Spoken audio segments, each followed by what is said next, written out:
Olá pessoal, nesse vídeo eu vou ilustrar a realização de um teste hipótese denominado de teste binomial. Bom, vou aproveitar o Excel em termos de uso de uma de suas funções e sua facilidade em termos de construção de gráficos em coluna ou histogramas. Bom, eu vou partir aqui de um exercício hipotético que eu formulei e é esse o enunciado. O laboratório realiza testes de resistência a quedas em aparelhos celulares. Para isso, seleciona uma amostra aleatória de 40 unidades em funcionamento, submetendo cada um ao ensaio de queda em condições padronizadas. Posteriormente, contabiliza os aparelhos que deixam de funcionar. O fabricante de celulares afirma que pelo menos 90% dos aparelhos por ele fabricados resistem à queda. Em um ensaio realizado pelo laboratório, 7 unidades deixaram de funcionar. Realize teste hipótese com 90% de confiança, analisando pelo valor P.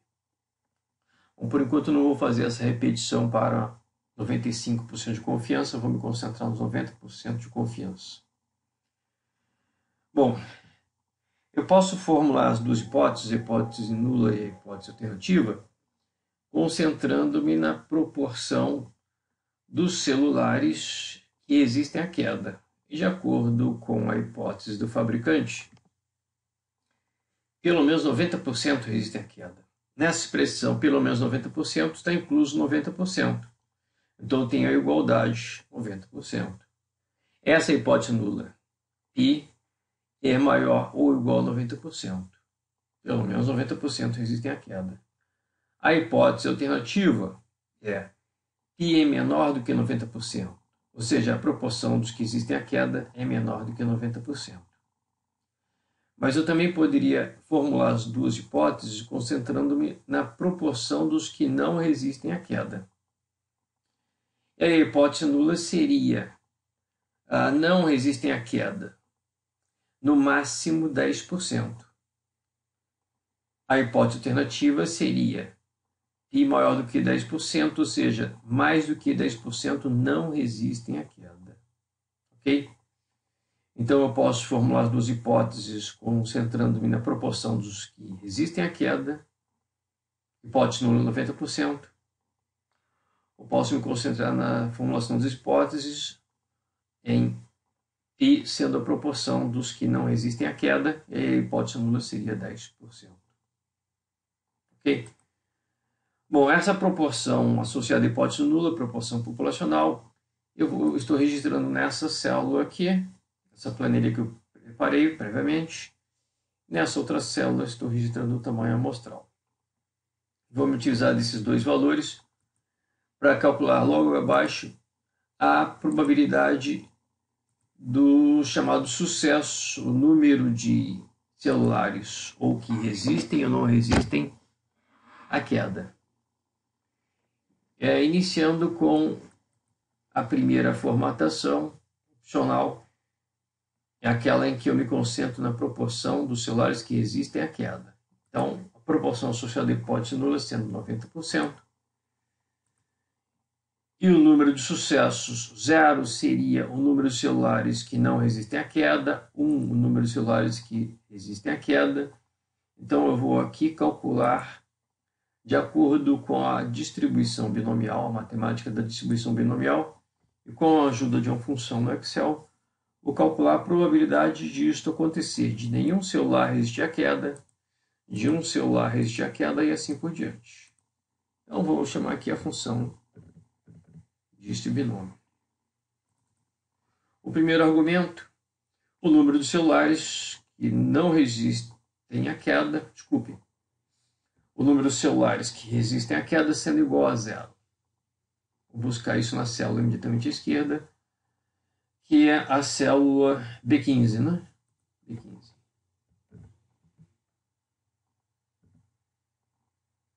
O segundo argumento, o número de tentativas é o tamanho amostral. O terceiro argumento é a probabilidade. A probabilidade de um celular resistir à queda, de acordo com a hipótese nula, 90%. O último argumento, falso, porque utilizando-me desse argumento como falso, eu vou calcular a probabilidade associada a eventos discretos, ou seja, nenhum resistir à queda, resistir à queda e assim por diante.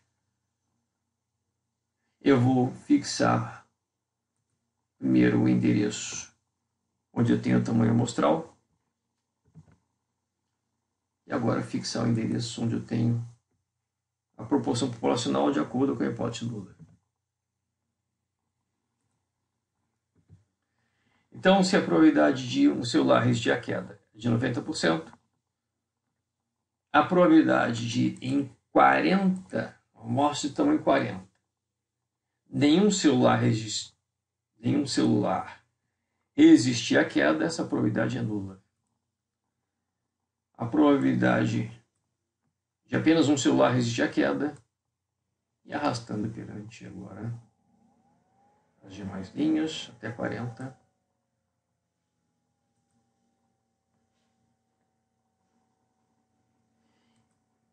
Eu vou agora mostrar como essas probabilidades amostrais se comportam num gráfico em colunas no histograma.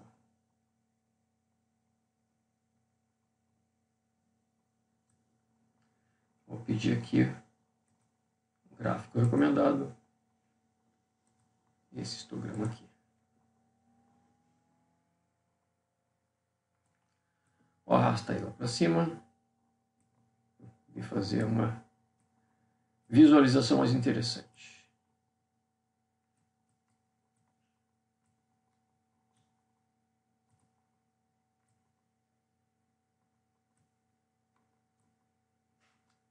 O suficiente. Então aqui eu tenho o gráfico de colunas, o histograma, onde cada coluna corresponde à probabilidade de determinado número de sucessos, um tamanho amostral de 40. Então, por exemplo, de acordo com o enunciado, 7 unidades deixaram de funcionar. Eu estou contabilizando aqui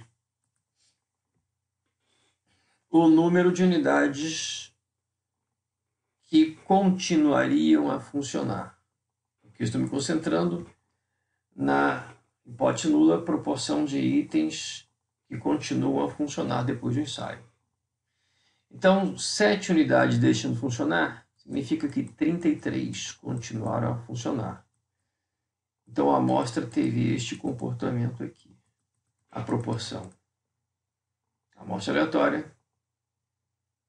82,5% dos celulares, 82,5% dos celulares resistiram à queda. Apenas 82,5%. Quando no meu teste hipótese, a hipótese alternativa é π menor do que 90%. E lembrando, um teste hipóteses unicaudal à esquerda, onde a hipótese alternativa é π menor do que 90%, se eu tenho uma proporção amostral menor do que 90%, eu tenho alguma chance de rejeitar a hipótese nula. E eu encontrei uma amostra aleatória com uma proporção amostral menor do que 90%, 82,5%. 82,5% foi a proporção na amostra dos celulares que resistiram à queda. Será que essa proporção menor do que 90% é suficiente para que eu rejeite a hipótese nula? Se eu avaliar pelo valor P, eu vou rejeitar a hipótese nula se o valor P for menor do que o alfa. Trabalhando com 90% de confiança, o alfa é de 10%. Então, se eu tiver um valor P menor do que 10%, eu rejeito a hipótese nula. Bom, mas qual é o valor P? O valor P é, supondo-se a hipótese nula verdadeira, é a probabilidade de eu, repetindo inúmeras vezes o ensaio, eu retirar uma amostra que me dê um comportamento amostral tão extremo ou mais extremo. A partir da hipótese nula, um comportamento extremo é um que tenha uma proporção amostral menor do que 90%. E a minha amostra é aquela onde eu tive 33, a aparelhos, apenas 33 aparelhos resistindo à queda. Então, veja, é exatamente essa coluna aqui. 33 aparelhos resistindo à queda. A probabilidade associada a esse evento é de 5,76%. Um comportamento mais extremo do que esse seria de apenas 32 celulares resistirem à queda. A probabilidade disso acontecer, 2,64. Mais extremo ainda, apenas 31 celulares resistindo à queda. A probabilidade disso acontecer, 1,04%. Então, o que vai ser o valor π? Vai ser a probabilidade de um evento tão extremo quanto o observado, 5,76, mais a probabilidade de eventos mais extremos. Então, 5,76 mais 2,64 mais 1,04 e assim por diante. Eu vou calcular esse valor exato aqui, voltando à tabela. Então, o comportamento da minha amostra está aqui, 33 celulares que resistiram à queda. Eventos menos prováveis, 32 celulares, 31 celulares, apenas 30 celulares resistindo à queda. A probabilidade de eventos tão extremos ou mais extremos é o somatório disso aqui. E o valor P está aqui, 9,95%. É um valor P ligeiramente menor do que o alfa. Se eu trabalhar com o alfa de 10%, ou seja, 90% de confiança, eu tenho um valor P pequeno, eu rejeito a hipótese nula.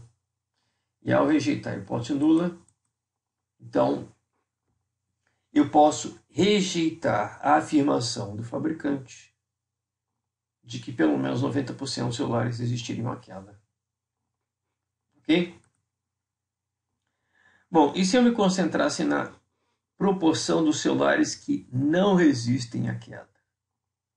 A hipótese alternativa seria que essa proporção seria superior a 10%. Então, o que eu vou fazer aqui? Só vou trocar o valor da hipótese nula para 10%. E agora, o que está sendo calculado aqui? A probabilidade do evento sucesso, que agora é não resistir à queda. Eu tenho aqui a proporção associada à hipótese nula dos que não resistiriam à queda. Então, de acordo com a distribuição binomial, a probabilidade de nenhum resistir à queda é 1,48%, e assim por diante. E neste caso, o meu teste de hipóteses tem como hipótese alternativa π maior do que 10%. Então, diferentemente da formatação anterior, agora o meu teste é unicaudal à direita. E qual foi o comportamento amostral? 7 resistiram à queda. 7 em 40. Proporção amostral 17,5%. Algebricamente maior do que 10%. Então, eu tenho, num teste unicaudal à direita, a chance de rejeitar a hipótese nula. De que forma? Calculando o valor P, que é a probabilidade de encontrar, após inúmeros ensaios idênticos, encontrar uma amostra que tenha um comportamento tão extremo quanto esse, 7 celulares não resistindo à queda, ou mais extremo, 8 celulares não resistindo à queda, 9 e assim por diante. Qual é a probabilidade disso acontecer? É o somatório dessas probabilidades, o nosso valor de 9,95% que já tínhamos observado. Ou seja, escolhendo a atenção na proporção de celulares que resistem à queda ou celulares que não resistem à queda, o resultado final é o mesmo. Ok? Eu aproveitei aqui e dei mais destaque a estes pontos, por exemplo, a hipótese alternativa, π maior do que 10%. Então, a proporção dos celulares que não resistiriam à queda. O que seria o valor P? A minha amostra, 7 celulares não resistiram à queda. Um comportamento mais extremo, 8 celulares, 9 celulares, 10 celulares. Observe, eu tenho teste unicaudal à direita, então um comportamento tão extremo quanto da minha amostra, ou mais extremo. Mas se fosse um teste unicaudal à esquerda, voltando aos 90%. Sendo um teste unicaudal à esquerda, eu tenho número de celulares que resistiram à queda, 33. Um teste unicaudal à esquerda, um comportamento tão extremo ou mais extremo, eu me concentro na área à esquerda da minha amostra, do comportamento amostral. Ok? Por enquanto é só. Um abraço.